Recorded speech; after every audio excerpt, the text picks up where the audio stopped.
Josiah Wilberger. Some of you may be familiar with that story. And it's a story, it's a ghost story, but it's also a story about neighbors. And Sarah Hornsby was a little woman. She had black hair, black eyes. She'd been a Mississippi Morrison, and she was of Scottish descent. She still remembered a lot of those old Scottish airs, as she called them. Ones like, when a body meets a body coming through the rye. And she would often sing those songs. And actually, there was rye grass on both sides of the Colorado River, where she had settled with her husband, Reuben, and their 8 children in Stephen F. Austin's colony here in Texas. They had a league of land, over 4,000 acres, and they had neighbors. And their nearest neighbor was Josiah Wilberger, who had been among the first and the outside settlers in Austin's colony until the Hornsbys arrived in 1832.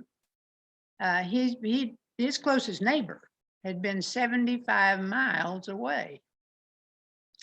And all of the outside settlers in the colony had to be particularly watchful for the Comanches, who would occasionally raid the settlers. And to be politically correct, we need to say that they probably had every right to be perturbed about these settlers that were moving in and taking over the traditional Comanche hunting grounds. And even the women would do their part to defend their homes, protect their families. There was one story told about Margaret Wilberger, Josiah Wilberger's wife, who in plain sight was out molding bullets and loading weapons and handing them off to the men. And the Comanches, who had great respect for bravery, called her brave squaw or brave woman. Now, Sarah Hornsby, for her part, if her husband and sons had to be away from home, she would dress up in some of Reuben's clothes, shoulder a rifle, and march around the house, march around the yard, march around the fields, so that any watching Indian might assume that there was still a man around to protect those helpless women and children. Well, the Hornsbys were a sociable, hospitable lot. So many times when men or whole families would come to look at land, they would stay at the Hornsby's place. And so it was in 1833 that a man named Christian and his wife were staying there, and 2 young men, one named Haney, one named Standifer, had come in from Missouri, and they were staying there. And so the next morning, those 3 men, Christian, Haney, Standifer, and another man whose name was Struther, went out with that neighbor, Josiah Wilberger, who was a surveyor, to look at land. Well, they went out and they got about to Walnut Creek, and they spotted one lone Indian. Well, they hailed him, but he did not respond. He took off into the cedar breaks, and they kind of forgot about him. So by the time the sun was high and they decided it was maybe time to stop and rest their horses and eat a bite, they were at Pecan Springs. And Struther and Christian and Wilberger, now they all unsaddled their horses and hobbled them so that the horses could graze easier. But Haney and Standifer, those 2 young men who had come from Missouri, now they were nervous. So they didn't unsaddle their horses. They just slipped a noose around their neck and staked them out. And then the men retired back behind in the shade of a little stand of live oak trees, broke out their beef jerky and their corn pone. And about that time, they were set upon by as many as 50 Comanches who were brandishing not just bows and arrows, but rifles as well. Well, Struther went down in the first volley, mortally wounded. Christian was wounded in his thigh, and he fell, but he was still alive.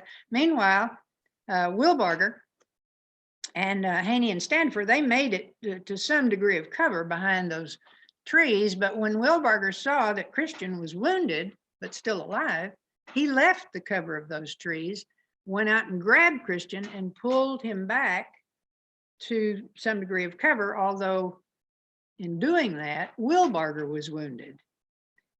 One of the bullets from a Comanche rifle grazed his hip.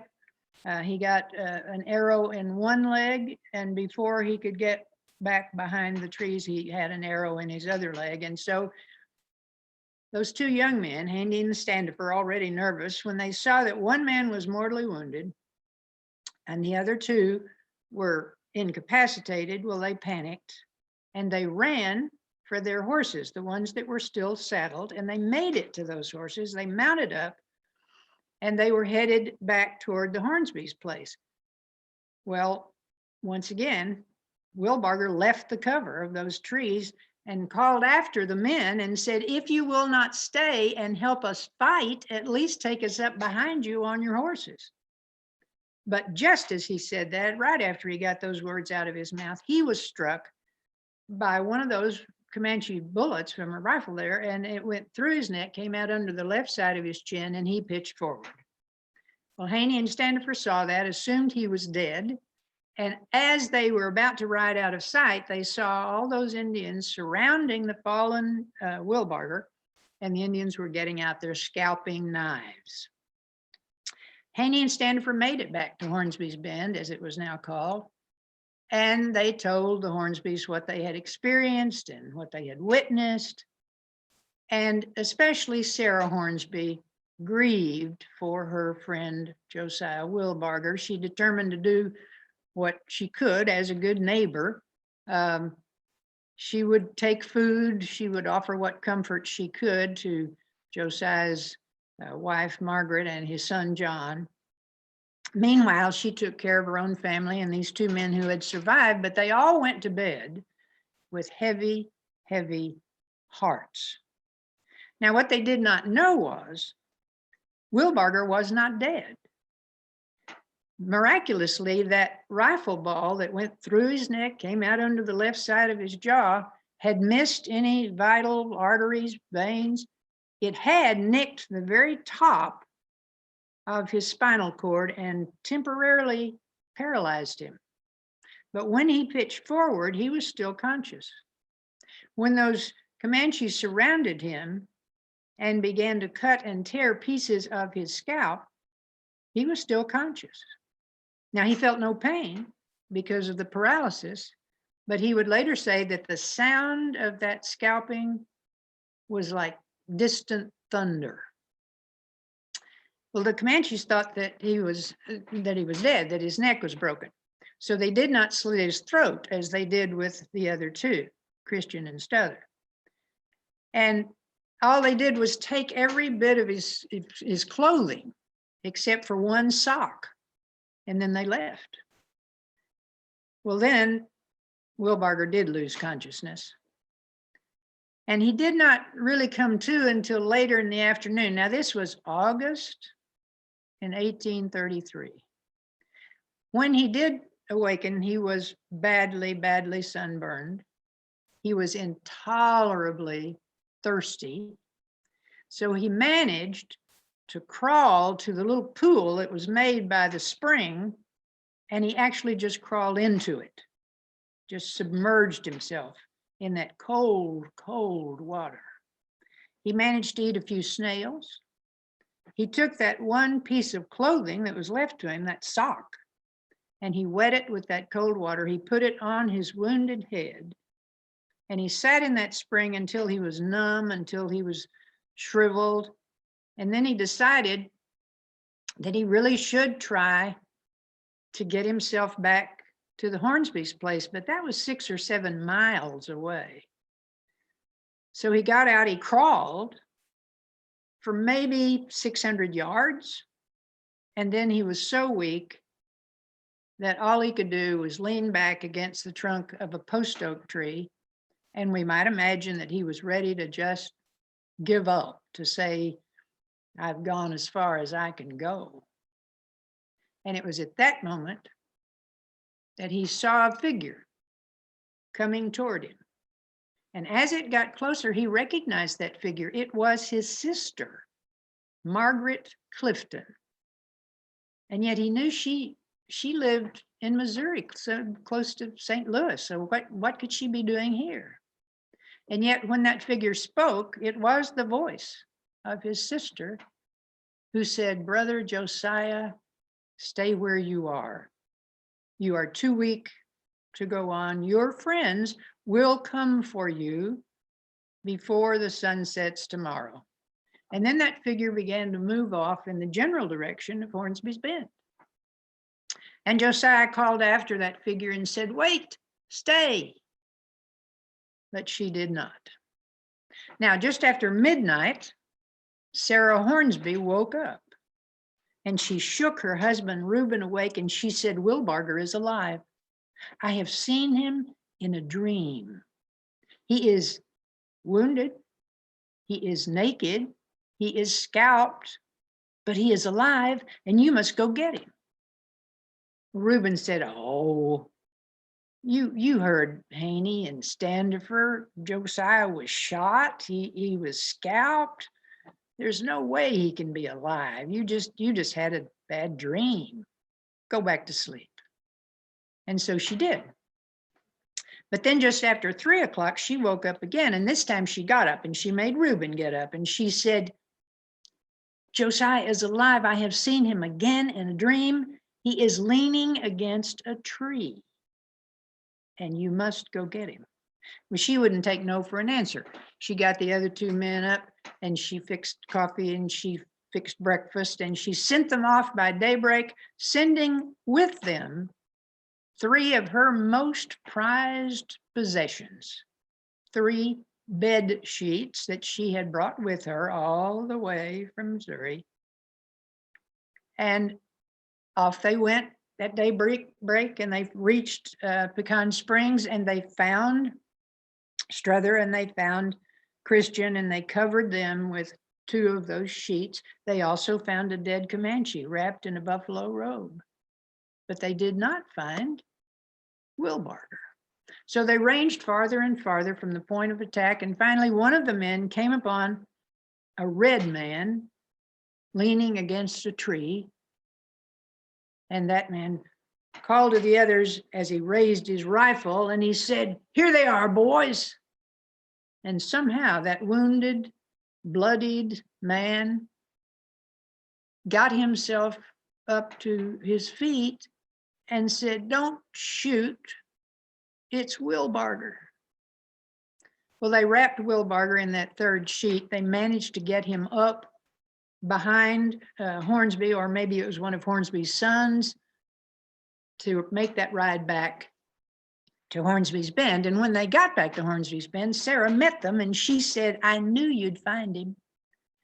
And she set about doing what she could with what she had to bring him back to health.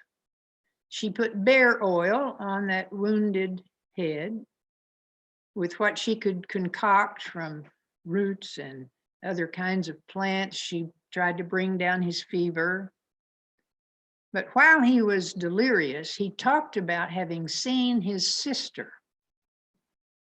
And when he was better, Sarah Hornsby told him about her dreams.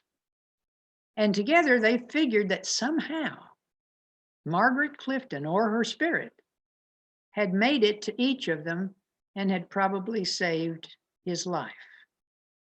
They determined to write to her to tell her what had happened. And yet, Josiah Wilberger about that time got a letter from some relatives in Missouri telling him that his sister, Margaret Clifton, had died. And when Josiah Wilberger and Sarah Hornsby sat down and figured out from the time that letter had traveled for days and days and days and days and days and days and days and days, and got to them, that Margaret Clifton had died the day before the attack at Pecan Springs. So if in fact she did appear to her brother as that image, and if she had somehow influenced Sarah Hornsby's dreams, she would have had to come from the grave. Now, both Sarah Hornsby and Josiah Wilberger told that story until they died. Josiah Wilberger lived another 12 years. His scalp never did really grow back or heal. He always wore a cap.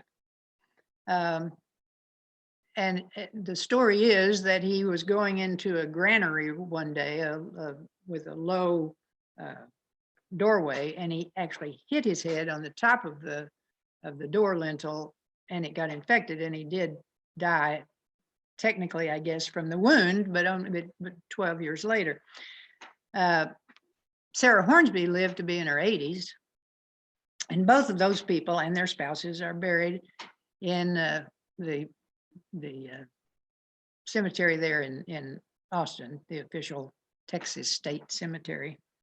But their story lived on, and here's the thing about it. This is all about what's your story. But every family, every individual has stories. Some of them, like this one, are very dramatic and are likely to be remembered and retold. Because not only Sarah Hornsby and Josiah Wilberger told that story, but you know that their immediate families and their descendants told that story. I had an opportunity to tell that story at an elementary school that's actually called Hornsby's Bend Elementary School. And it so happened the day I was telling that story that one of the descendants of the Hornsbys was there. I can't remember if she's a teacher or a parent. At any rate, I had an opportunity to ask her. I said, is that pretty much how the story still is told in your family? And she said, yes. So it's one thing to collect the stories. And so that's what we're going to talk about today, is collecting stories, preserving those stories so that they can be passed on. Okay, so people are telling that story, but it remained for somebody to preserve it. Well, it so happened that John Wesley Wilberger, who was Josiah Wilberger's brother, came to Texas in 1837, so 4 years after the actual event. But of course, he would hear the story if he hadn't already heard it before. And years later, well, I don't know when he wrote it down. He wrote that story down, but it was years later when that story was published in a book that he wrote called Indian Depredations of Texas. The book was published in 1889. Now that's 56 years after the event took place, but at least the story's preserved. That's where I read it. That's where other people have read it. It's become, of course, a part of Texas folklore. So it was collected, it was preserved, and because it was preserved and in this case published, it has been passed on, and then by people like me and other interested people in history and folklore, it continues to be passed on even beyond the family. So now I want to talk about, I'm going to use some examples from my families because that's what I know about, but I'm going to try to suggest how they could tune into the same kinds of stories in your family. Now, you may not have a ghost story, but I'll bet you have a scar story. We all have scars, and there's usually, and most of them are physical, but I guess they could be mental scars as well, or emotional scars. And there's almost always a story about that. So it's something to think about. And they're not all tragic, I'm happy to say. But there's one story actually in my husband's family that's not a ghost story, but it's an eerie story. And I'm not going to tell you the story, but I'm going to tell you about the story. It's years ago, my husband and I decided to kind of track down a story that we could get partly from letters, partly from interviews with the family. And it had to do with my husband's father, who was in the Navy in World War II. And of course, a lot of groups now are trying to collect veterans' stories to archive them. But this was a story we just wanted to know the particulars about in terms of family. The impetus, I guess, for it was we inherited more or less a box of my father-in-law's letters. He wrote letters almost every day home from the time he went into the Navy until he came home. He could not write about, as you know, you can't, the soldiers couldn't, or in this case, seamen couldn't write about the stories, the conflicts as they were happening, or they'd have been censored. But he did write about some of these things after the fact. And the two things that were most dramatic about his time in the service had to do with Iwo Jima and Okinawa. He actually was on Iwo Jima the second day of that Allied attack. But the story we kept hearing about was when his ship, the USS Hinsdale, we knew the name of it, was approaching Okinawa. And it was hit by a Japanese suicide plane, a kamikaze, right at the waterline. Didn't sink the ship, but it badly damaged it. So it had to be repaired as best they could there in the islands and then brought back to the United States. So we had heard that story in part from oral history, but also from the letters. But we didn't know a lot of the details. Now, this is where technology can help. You can't trust everything you read on the internet, you know that. But I put into a browser USS Hinsdale, the name of the ship. And wouldn't you be surprised to know, or I was surprised to know, that it brought up the ship's log for the USS Hinsdale about that particular incident. It even had a photograph of the ship with the hole in the side, had other photographs that in one of them, my father-in-law's picture was there. So we got the details as they were recorded when the event happened. We also had the details of AY was my father-in-law's name, going on shore to Iwo Jima, because he did write about that in a letter, and how he barely managed, I guess. There was an officer running along behind him on the beaches. The officer was killed, and my father-in-law managed to dive into a foxhole. So we had that story. So these two dramatic incidents were kind of put together then with what I was able to find online. And we had that part of the story. Now here's where the eerie part comes in. Later, I interviewed my mother-in-law, AY's wife, Arilla, and I asked her about what she experienced as being on the home front, as it were. And because I'd heard this story about how she somehow sensed that something had happened to her husband on the day that, well, anyway, she said, well, she was baking bread on a Saturday afternoon. The ship was hit on Sunday, Easter Sunday, 1945. So with the time zone difference, it would have been Saturday back in Oklahoma and Texas. She was baking bread. She had 3 little boys at the time. And no, she had 4, I guess, by that time. And 2 of the little boys were outside playing. And so she was aware, all of a sudden, she said, just, it was in the afternoon, but she sensed a light kind of swung through the house, she said. She said it was a little bit like when a car turns around in the street and the headlights swipe through the windows of a house. That's what it was like. And then she just felt not really pushed, but sort of compelled to sit down. And she heard someone call her name. She thought, well, she got up, she looked out the window. There wasn't any neighbor out there. The two little boys were playing, but they hadn't apparently hollered at her. And she didn't think much more about it. Went ahead and finished baking her bread. All right.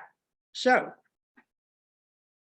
when A.Y., her husband, got home from his time in the Navy, they did talk about these events. And when they got to figuring it out, it appeared that at the very time that the ship got hit was when she had that strange experience with the light and the hearing her name.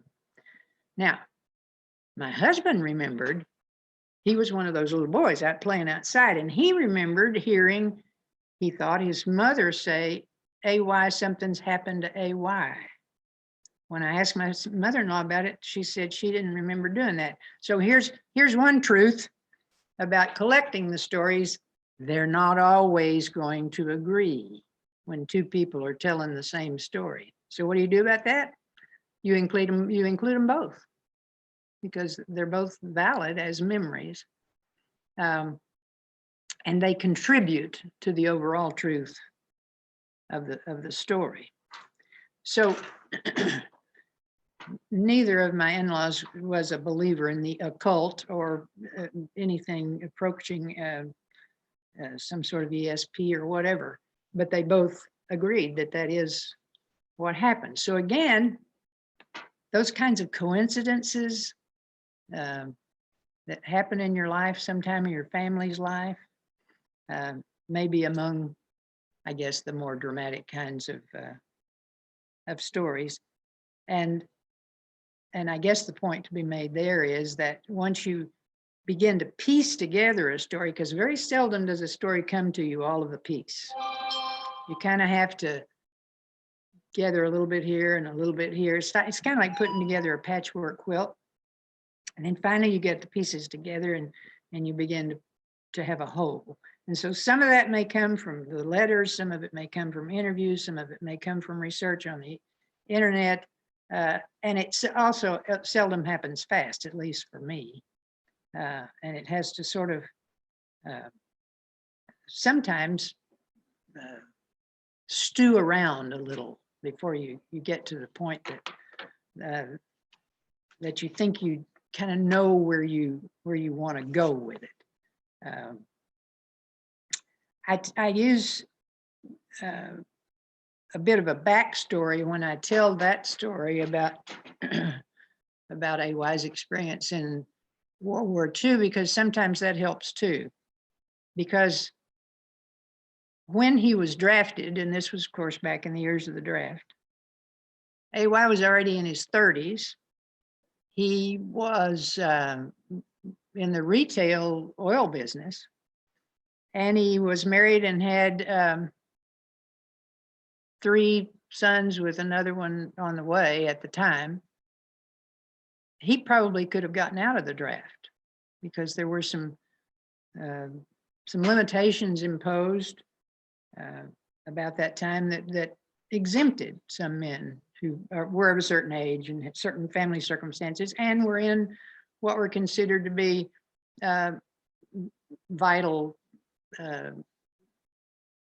jobs like the oil business. But he didn't even try, which, I wish I had asked him why. I mean, other than the fact that he was a very patriotic man and very full of the sense of duty and so forth, but he was also a small town guy. He had grown up in a small town in the panhandle of Texas and Oklahoma. And there must have been just a little bit of curiosity on his part about seeing the world. The Navy motto at that time was join the Navy and see the world. And he did. or at least parts of it out in the Pacific. So I tell a little bit about the backstory of his circumstances and family circumstances and what have you, because that gives a bit of credence, exposition, we often call it in teaching literature. And I think sometimes those backstories are really helpful to a reader or a listener. And I'm sure many of you, and maybe I've got some questions for you when we get to the Q&A, but we collect our stories and preserve our stories and pass on our stories with different audiences in mind. Family first, I would think. Maybe you want to do this for your children or grandchildren. It may be sometimes that you're trying to work out things just for yourself, to make discoveries about your family, your relatives.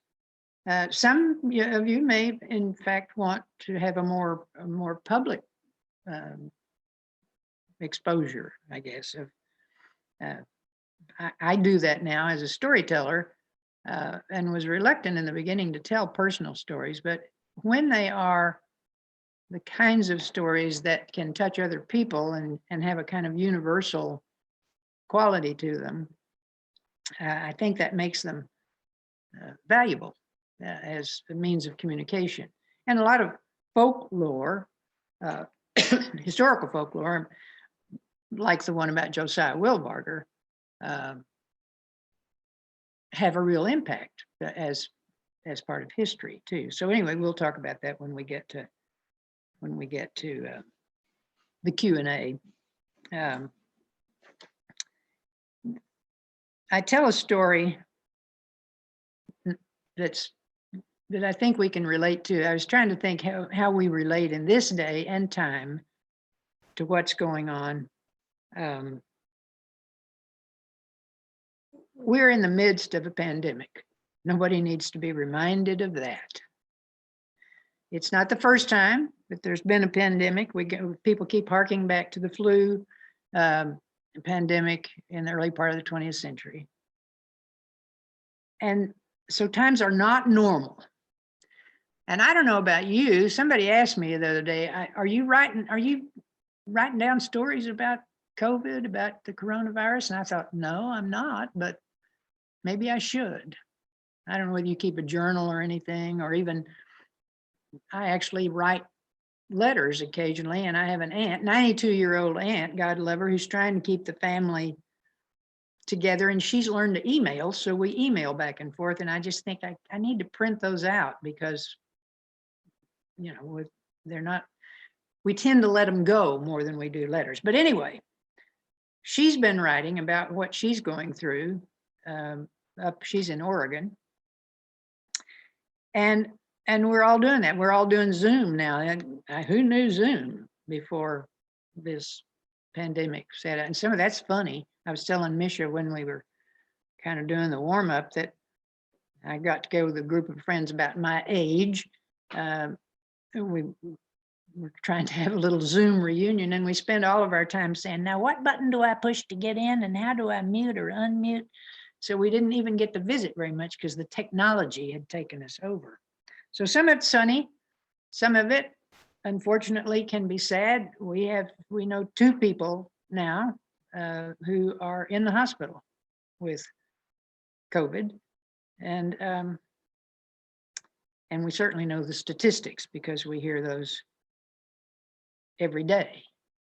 So we're part of something, and it is historic, and we probably should be taking notes. And eventually, out of all of this, maybe there'll be a story or number of stories, and we hope that they have a happy ending. And that got me to thinking about another something you can tap into as story starters. And that is, do you remember where you were when certain things happened? I'll bet you do. I can remember where I was when when COVID became real for me.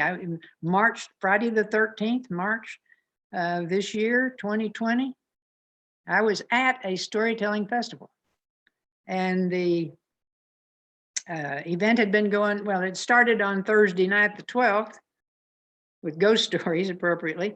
And then we were to have a full day on Friday and a full day on Saturday, and then on Sunday morning. Well, the organizers had taken every precaution that they were thinking of at that time. That's before mask wearing became quite as important as it is now. But then they were afraid if you touched anything, so we were all using hand sanitizer. Everybody at the festival had been given a little bottle of hand sanitizer. Right after the ghost stories was over, volunteers of us were wiping down the chairs and spraying everything with Lysol. We went in, we cleaned the bathrooms, we wiped down handles, we wiped down the buttons for the elevator. Thought we were doing the best we could. Mid-afternoon on Friday, I was actually emceeing a concert, and the word came down from the city of Denton, this was in Denton, Texas, that they were shutting down every city building, including the Civic Center where we were. They would give us until that evening to finish up and clear out. And so we did, and that was a very wise thing for them to do. And we all got in our cars and went. We already were not hugging, and we're a hugging bunch of people, storytellers are. We were doing the elbow bumping and all that. But from then on, as I'm sure it is the case with most of you, we were pretty much in lockdown, and eventually realized the importance of masks and continuing to social distance. The other things that I could remember, and whatever you remember, if you write it down or put it in the chats or something, we can get back to it. I lived in Dallas in 1963, and on November 22nd, I can remember exactly where I was when I heard that the President of the United States had been shot. I can remember where I was in, what year would it have been? Well, here's a happy one. No, they're not all tragic, although most of them seem to be. I can remember exactly where I was and what I was doing was it July, I think, of 1969, when man first walked on the moon. Then came the Challenger disaster, then came, of course, 9/11. And perhaps there are other things you remember. And to capture those moments is a part of your story. So sometimes how to get to a story or what to write about or tell about comes from prompts like that. There are books that are of some value about how to tell your own story because they have prompts. Do you remember the first house you lived in? Do you remember a pet you had that you don't have anymore? And those are stimulants. They'll just get you started thinking about some things. I had the good sense to ask my mother before she died if she remembered Black Sunday, another one of those pivotal moments in history. That was the day of the worst dirt storm during the Dust Bowl. And my parents lived in Perryton, Texas, up in the Panhandle. And of course, she did remember. She remembered that it dawned a beautiful day. It was a Sunday. May have been Easter Sunday. And so my mother and my father decided they would go on a picnic. They had two friends that went with them. They went out to Wolf Creek, which was a place that very scenic, and a lot of people went out there to vacation, or to, well, not vacation, but to have picnics. And then she remembered the dirt storm moving in that afternoon, and that it got so dark, so black. If you watch that documentary that Ken Burns did, you know how really scary those black blizzards, they call them, the dust storms were. And even with car lights on, they couldn't see where they were going. Got back to their, finally did get back to their house in Perryton, and had to literally not just sweep out, but shovel out the dirt that had gotten in the house. So I had those details because she had been, her memory of those was very sharp still all those years later. But I forgot to ask her what time the storm hit. And by the time I had that question, my mother had died. And so again, I went to the internet. I typed in Black Sunday. And what came up was, what came up first was a movie by that title, about football, actually. But I scrolled on down and then I found it in the Ochiltree County Herald, which was the newspaper in Perryton at that time. Archived the story the day after this Black Sunday, and the storm hit at 5 o'clock in the afternoon. So not only did I get that time, which is what I was after, but there were also details about what people did before, during, and after that storm, which was typical, I guess, of what they did through the many storms that were going on there.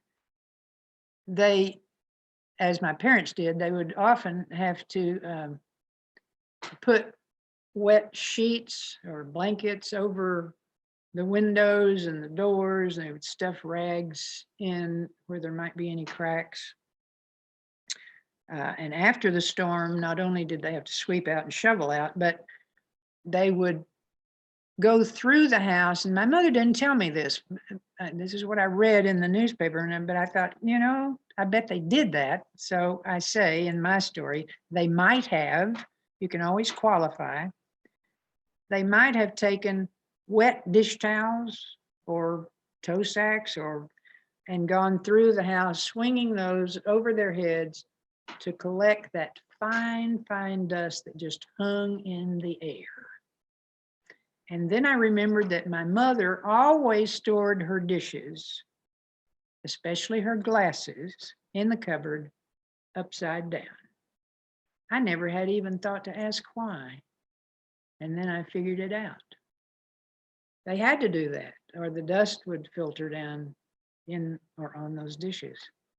I still do that to this day. We are so conditioned by what our parents and grandparents and what have you have done before us, and often don't even think to ask why. Now, I also tell a backstory about that story. Introduce it with the fact that my parents were newly married. They had they were renting a farm at first, and then partly because of the Dust Bowl, but largely because the Great Depression, of course, fell right on the heels of that. They lost the farm, or they weren't making a crop. So that's when they had to move into town, share a house with a couple of other couples.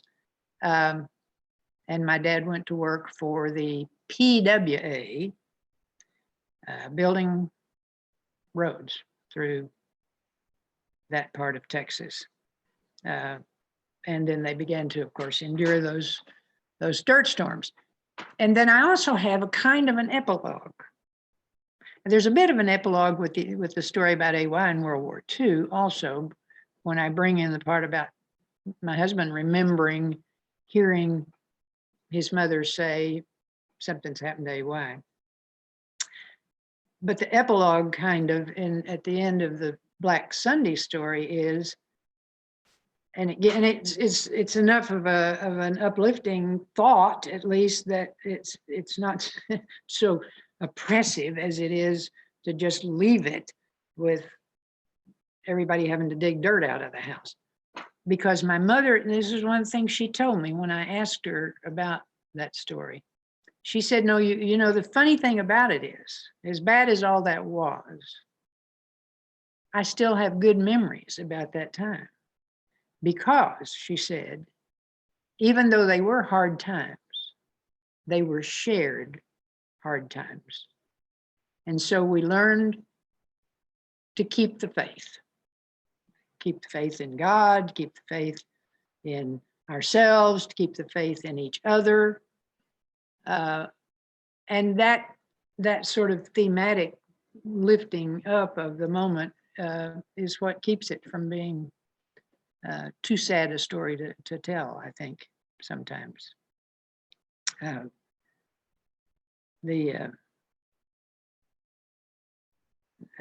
also tell a story. You know, you may have famous relatives. I'm not much of a genealogist, but I've learned a little bit, enough to know that my great grandmother was Cynthia Ann Parker's great aunt. And you may or may not know that Cynthia Ann Parker was one of the Indian captives, 1836.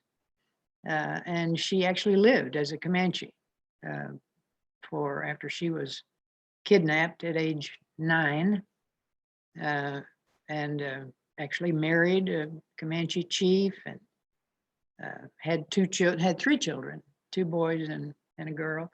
Had assimilated, and by all reports was happy enough, I guess, as a Comanche. Then she was recaptured, I say, not rescued, but recaptured by the Texas Rangers and the 2nd Cavalry, and returned to her relatives, where she was never happy. So my quandary there was how to tell her story as a part of our family without it being too oppressive. Well, what I finally hit on was that there are kind of parallel stories there. And so I hark back to my literary roots, and I remembered a poem, the opening of a poem by Emily Dickinson, in which she says, "I never lost as much but twice, and that was in the sod. Twice have I stood a beggar before the face of God." And that's I said, that's it. That's the story. She lost her whole culture twice. But in the end, her son, Quanah Parker, again, gave it some degree of, I guess, resolution, because instead of there being the enmity and the hostility between the whites and the Indians, he wrote a letter near the end of his life when he asked that his mother's bones be returned to him so that he could properly mourn her. And he said in his letter, my part of the letter was, "Her people, my people. Now we all one people." So that kind of sense of overcoming the conflict and coming together as one seemed to be a fitting ending for that story. I'll briefly tell you about one more story, and then we'll open it up for Q&A, or however you want to do this. And this story is maybe one that took me as long as any to try to figure out. So let me give you the background on this. My sister and I were drinking coffee with my father after we had been to the funeral and burial service for my father's mother, our paternal grandmother.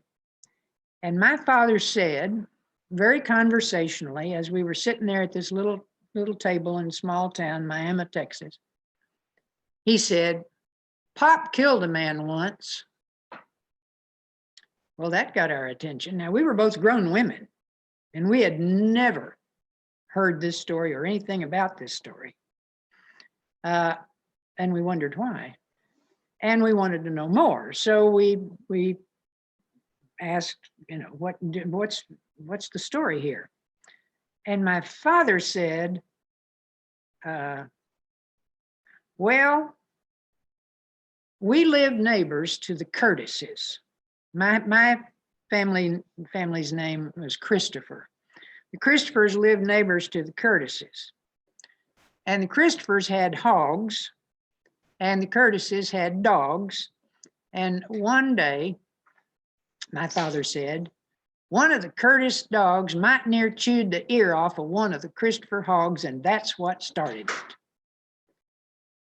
Well, we didn't find out a great deal more from my dad about the story. So I went to my uncle, my dad's younger brother, who was the real storyteller in our family, and I got a fuller story, much more than just hogs and dogs, as it turns out. So my Uncle Key said that yes, the Curtises and the Christophers did live neighbors. But he said what happened was that Rube Curtis, who was about my grandfather's age at the time, ran for county sheriff, and the Christophers electioneered against him, and he lost.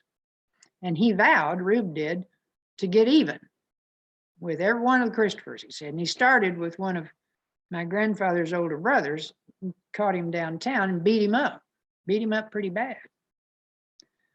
So my grandfather, who was the youngest in the family, became the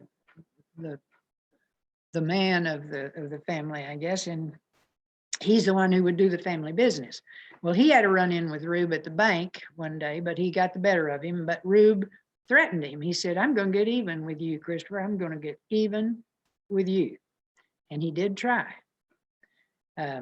So one evening, my grandfather had been to Amarillo doing some business. He came in on the train, and he got off, and he walked into the depot, and he could see one of Rube's friends over there. And sure enough, Rube came at him from behind, and Rube had brass knuckles on. And meanwhile, my grandfather had started carrying a gun, a pistol. Now, this was way back before concealed carry or any of that, and so it was not uncommon for people to carry weapons. And my grandfather had the pistol in his overcoat pocket. So when Rube came at him, beating him about the head with the brass knuckles, my granddad fired with the gun still in his pocket, and he missed, but he fired again, and this time Rube went down, and Rube died the next day. But not before he said, "Don't blame Christopher, I started it." Now that's the story. I mean, that's the plot, because every story's got, what happened.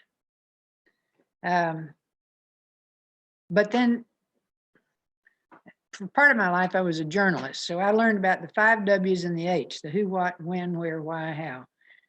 And a lot of times we just get what the genealogists are after, which is the who and the where and the when, usually. So the what and the why and the how, that's what storytellers are more likely to add, and that's where the narrative comes in. So I knew what happened, but some of the why was still missing. Was it just a question of revenge, or was it my grandfather's hero story, or and so I began looking for the hook, for the theme. The hook was there because somebody, the fact that somebody gets shot at is or the mere fact that we heard that, Pop shot a man, that was hook enough to get us into the story.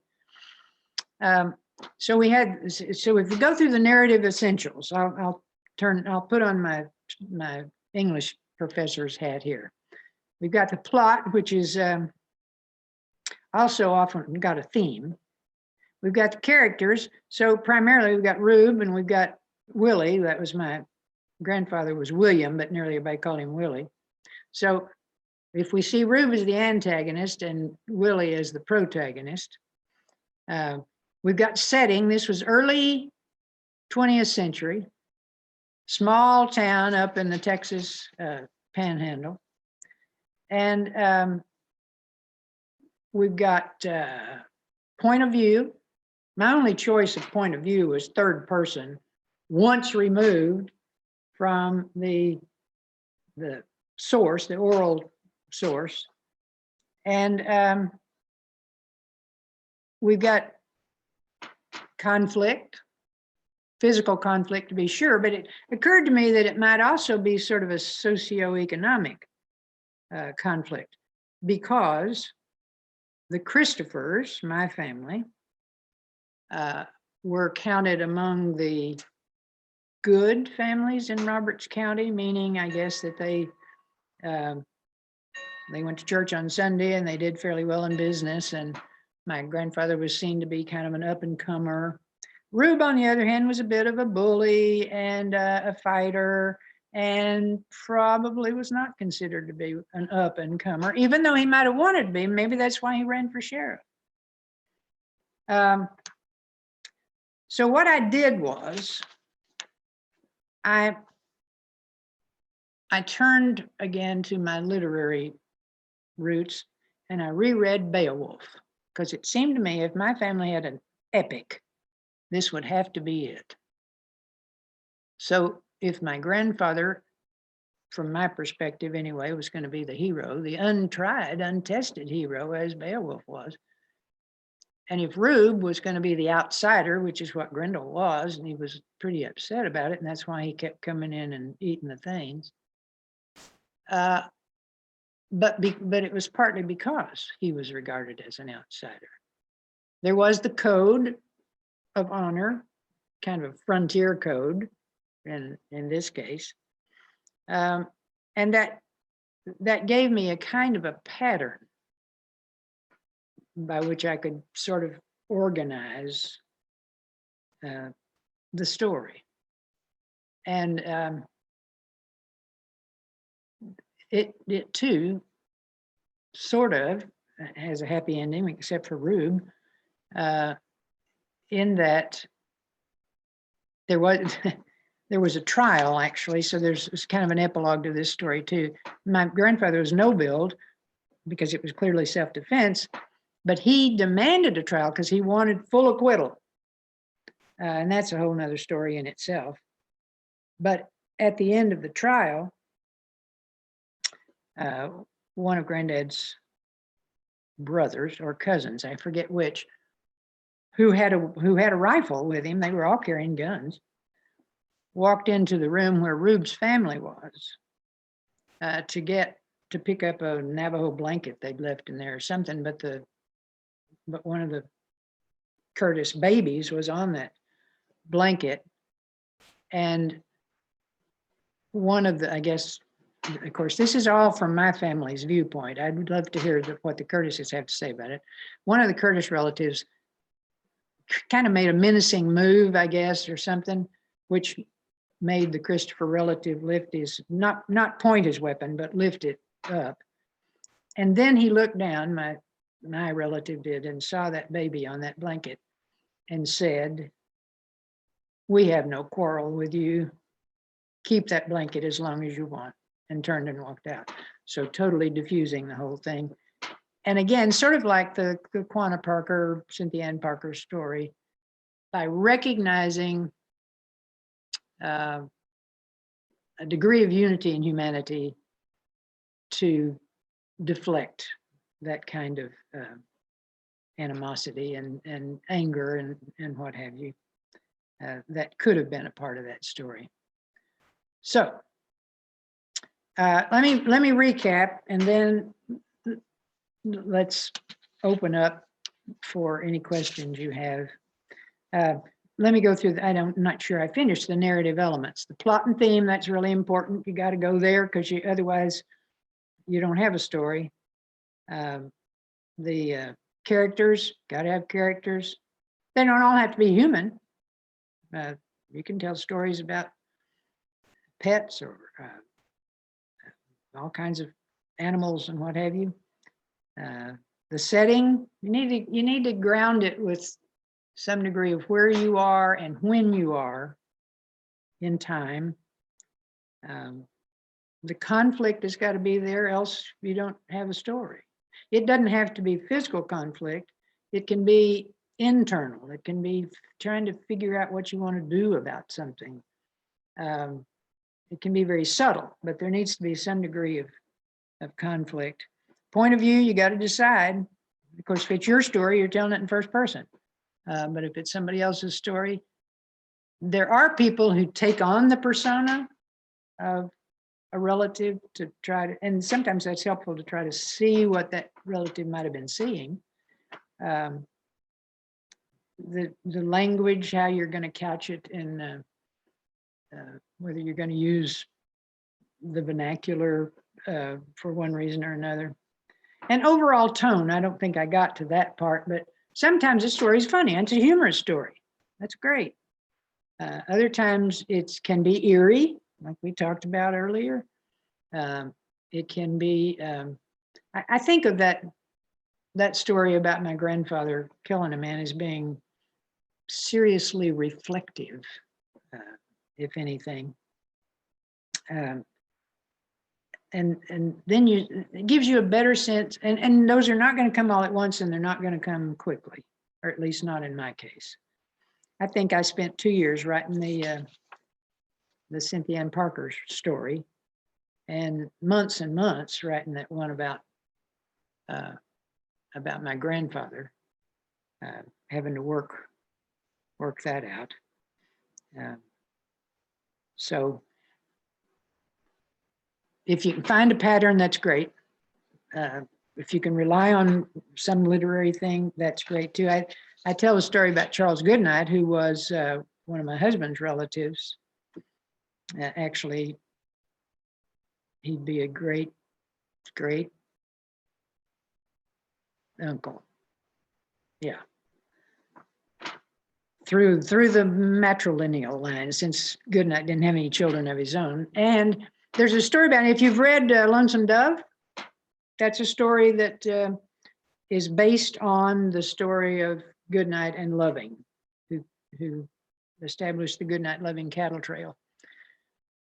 And one of the episodes in the book, and that's from true life, was when Loving was killed died after he was in a fracas with Indians. He asked Goodnight to take his body back, actually from New Mexico to Texas, and Goodnight did it. And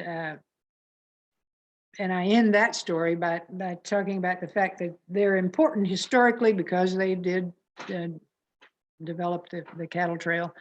But that particular story is important too, because a man's promise, which back in those days was, you didn't have to sign any pieces of paper. A man's word was his bond.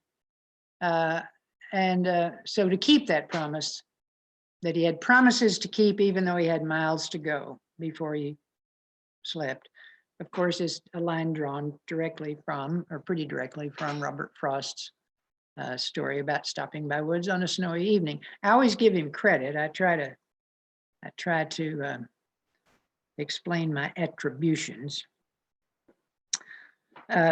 So where do you find the stories? Well, anywhere and everywhere. Think about scars, think about important events, where you were, what you were doing. Think about, just go back through and think about all the places you've lived. Donald Davis, who's a wonderful storyteller and does workshops on telling personal and family stories, says it's all about people and places and events. So if you just start back through and you think about the people in your life, and you try to describe them, or the events that occasions you've had to do things with them. Events, these can be recognizable events like holidays and what have you, but it can also be the kinds of family events that some families formulate that are not maybe celebrated nationally, but they're important to the families. Reunions are good ones, for example. Okay, so persons, places, events, the places you've lived, places you've visited, schools you've gone to. Those are all good places to start thinking about your stories. And then, as Nike says, you just do it. So, Okay, so I don't know whether we just want to unmute everybody and take questions rather than, I haven't been reading the texts or the chats. So what do you think? You can either unmute yourself if you have a question, raise your hand, type it in the chat, or you can just hold down your space bar and it will unmute you. And when you let go of it, it'll mute you again. So Okay. Whatever you want to do. If anybody has a question, you can raise your hand or type it in the chat. Yeah, I've got the chat open now so I can see it. So.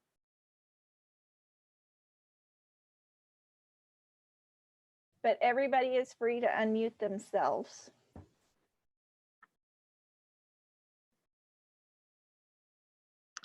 Well, so let me ask you questions then to get us started. Do any of you remember where you were or what you were doing on a specific, when a specific thing happened?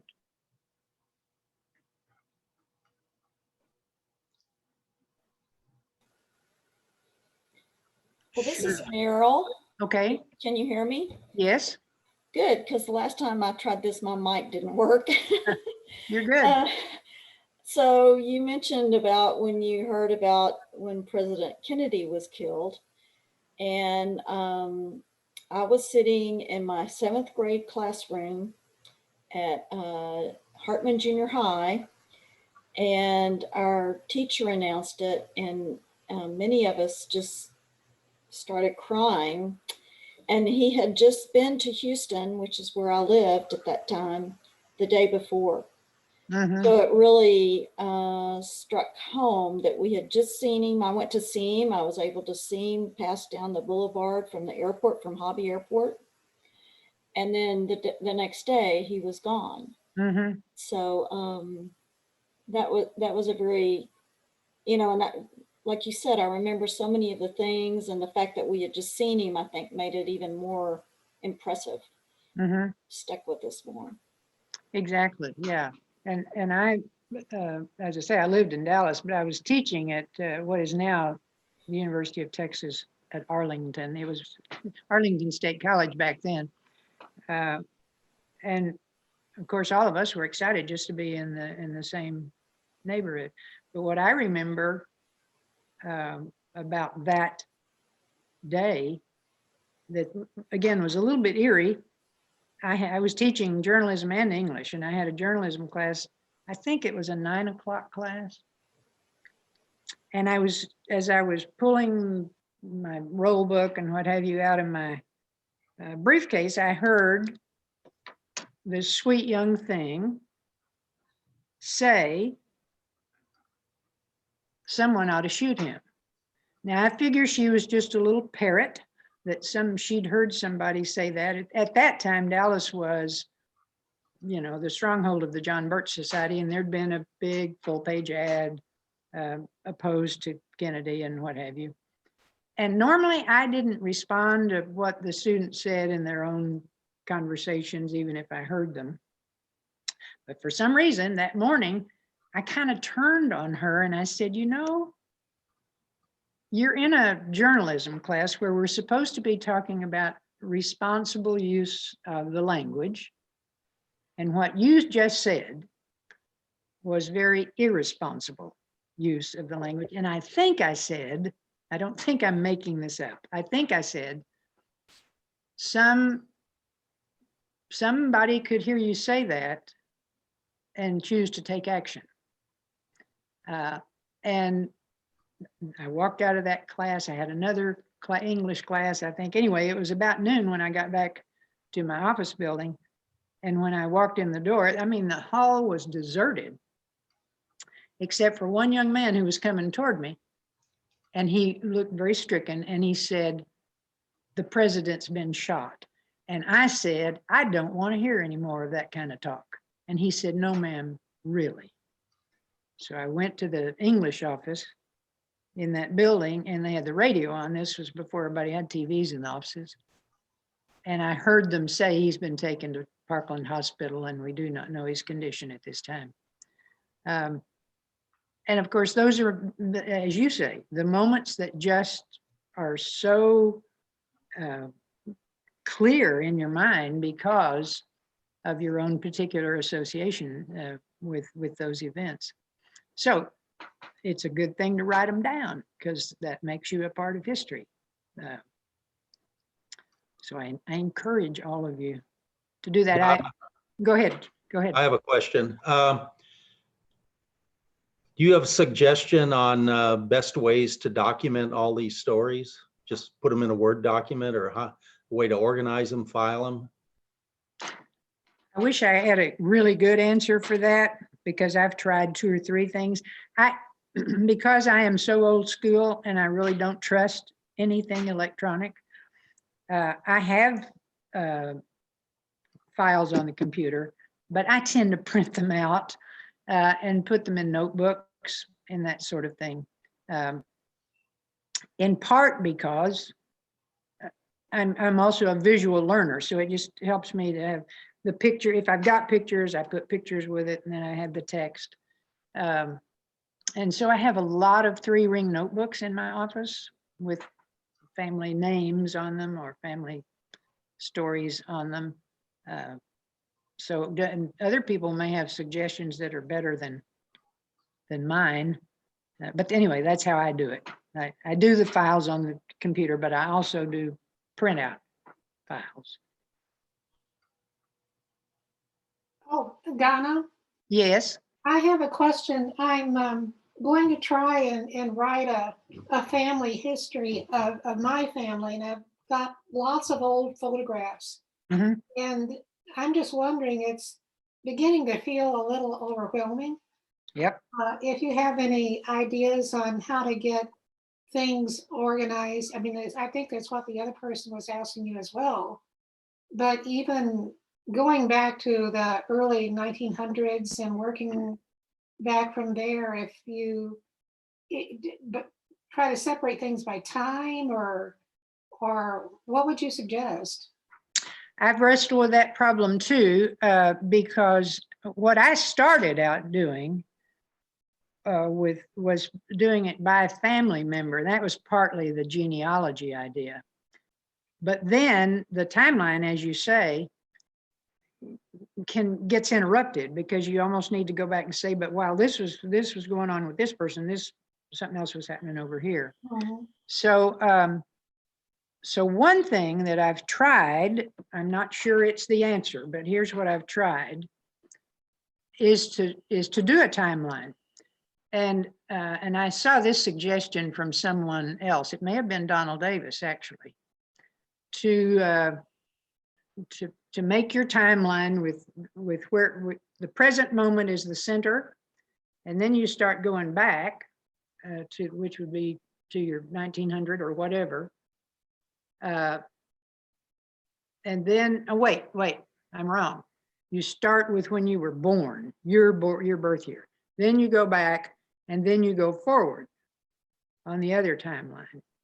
And then you can do above and below. And by this time, you need butcher paper, because you can't just do that on a 8.5 by 11, much later.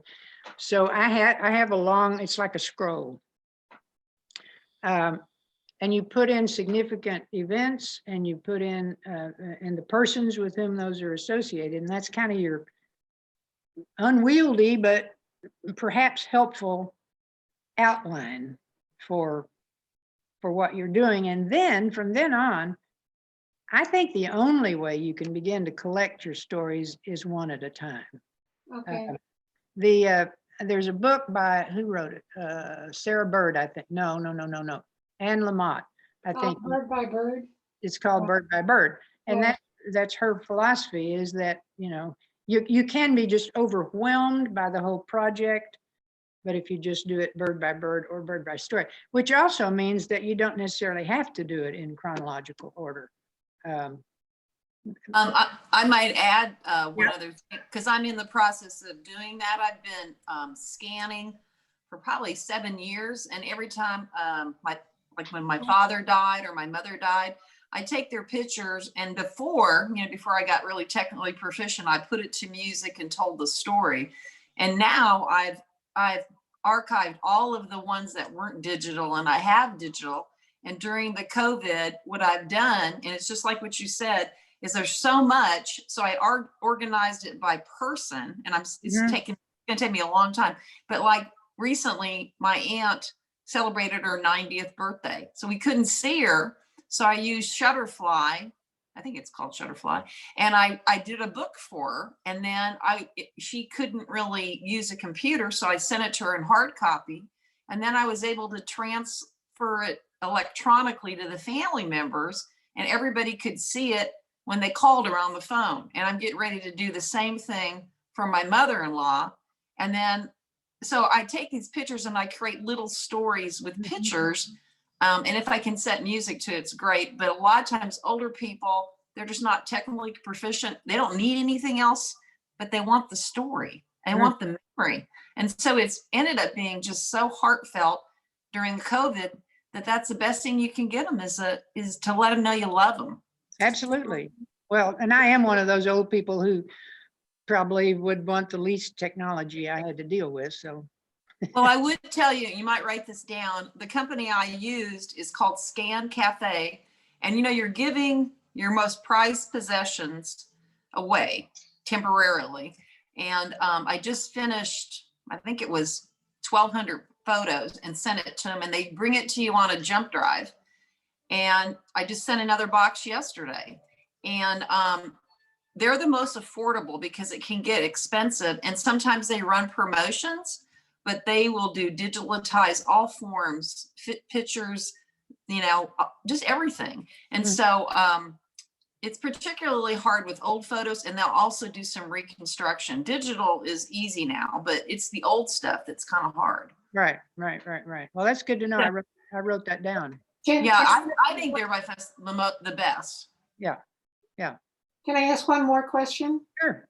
My family's history, we just finished watching one of those shows about the Vikings invading England. And they talk about Northumbria, and I'm sure that applies to a lot of Texas families as well. But they actually date back to that, not to that period, but definitely to Northumbria. Has anybody ever gone back to your English roots? And has there been anything that you have found to be especially helpful to you in getting your family history back from there? I've just started doing that through Ancestry, which of course has its limitations for sure. Yeah. The problem being my English relatives, I've got back to my, I guess, third great grandfather, and he's the one who actually came to the United States.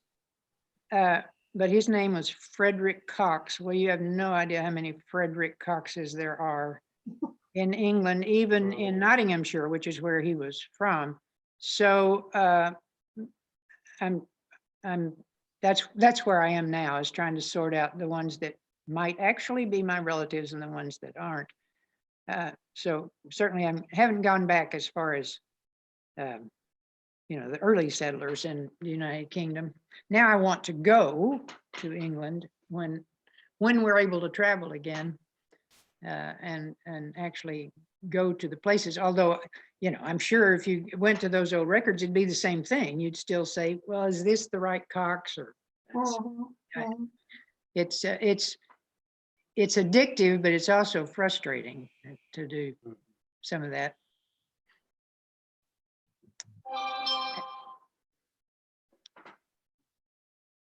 Well, thank you. Yeah, somebody's gone back to the Mayflower. All right. I can't claim that. When the Mayflower, and I think the DAR, don't they keep really, really good records? I'm sure they do. So Yeah.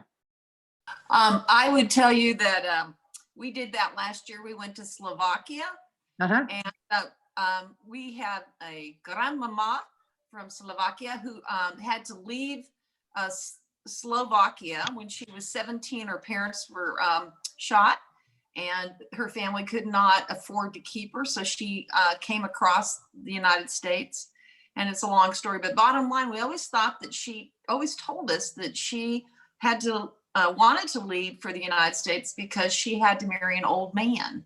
Uh-oh. And, that was not the truth. When we went to Slovakia, it was all the cousins wanted to go to her homeland, and Slovakia has now been a country for 10 years. We went over there and we were just going to tour it. And we were going through some old records and we found a letter with the address on it, and we put it on Facebook. And the names keep, they'll misspell things because of the brogue when they came over. But we sent this letter on Facebook to the community and said, does anybody know if these people are still there?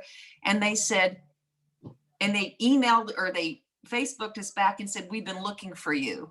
And last October, we went over there and we met 150 relatives we never knew that we had. And they did a genealogy. And now on my Facebook, I probably have 500 friends. 250 of them are Slovaks, and they're crazy. But we found out that she was never going to leave, but that her family could not take care of her as an orphan because they hardly had anything to eat. So when we got there and we were meeting the family, we said, we'll be there the next day. And they came over the night before and they said, we have to tell you the story of the orphans. We're like, orphans? What are you talking about? And they said, we have to tell you. And we had a translator, and she said, and they all said, we feel bad. We couldn't take care of them. Please forgive us. And it was the most amazing story. And now we're like best friends. That's remarkable. Were you able to get that story written down or recorded? Well, yeah, it's in our heads right now. I've got all the pictures. I did go to the Czechoslovakian Institute in Temple and told them, and I'm a member of the Czechoslovakian group, and they want me to come sometime in January, but then COVID happened to tell the story. Right. And so, yeah. And so, I mean, these people had genealogy charts. I've got all the photos. And when it came to her, Teresa Penyak, it was empty because they did not know what happened to her until we sent that letter. And then both the Slovaks and the Penyaks hosted us, and they fed us it was the most amazing story. But so there's stories there. And I think, Facebook, for everything that it's not, it's very good about connecting. So that's the Grandma Penyak story. So when you put it on Facebook, we just put the letter on there. And, okay. And we found a community in this Oravat Providence in a city. We knew where she came from.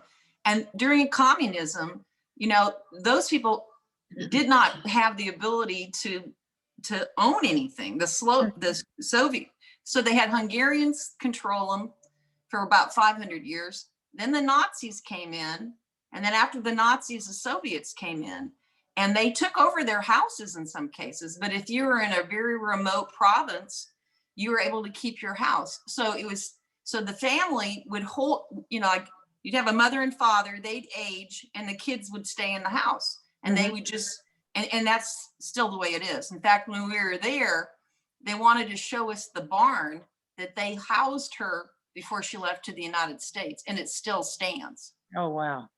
I mean, so we are very much a society of moves and relocations. These people haven't moved, and they made a little plaque for us, and I should show it to you, and they told us the story how it was created, and it was, they're very, Catholicism is very popular there. Everywhere you go, the Virgin Mary and Jesus is in there, even if it's a gas station. And the first night we met them, they had this little clay plaque, and they said, we're going to tell you how we survived. And they said, we prayed this, we pulled the dirt, we kindled it, we did everything. And they said, okay. And then they flipped it around. They go, all things are possible with God. Don't ever forget that. And they said, this is how we survived. And so now with the election, I mean, I'm getting daily stuff about what's going on. And I said, these people, I got to start speaking Slovak. But anyway. What a great story. It's amazing stories. Yeah, good for you. So we're trying to figure out how to deal with it, but we've depicted it in pictures. And then once this whole thing is over with, we're planning to go back. Good deal. That's great.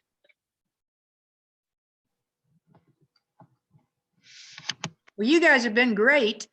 So I appreciate everybody coming and participating and for all the good work you're doing. There's an old saying, I'll end with this, a proverb. I've heard it attributed to any number of countries. It doesn't matter where it comes from. It's true. When an older person dies, it's as if a whole library just burned down if we don't get their stories. So let's don't let any libraries burn down. Thank you. I enjoyed it. You bet. Me too. Bye-bye. It was fun listening to your story. Yes, it was. Yes, thank you, Donna, so much. If anybody has any questions, you can always email me and I can forward it on to Donna. And I want to thank you guys for supporting OLLI, and have a wonderful, safe day. Watch for that weather. Stay warm.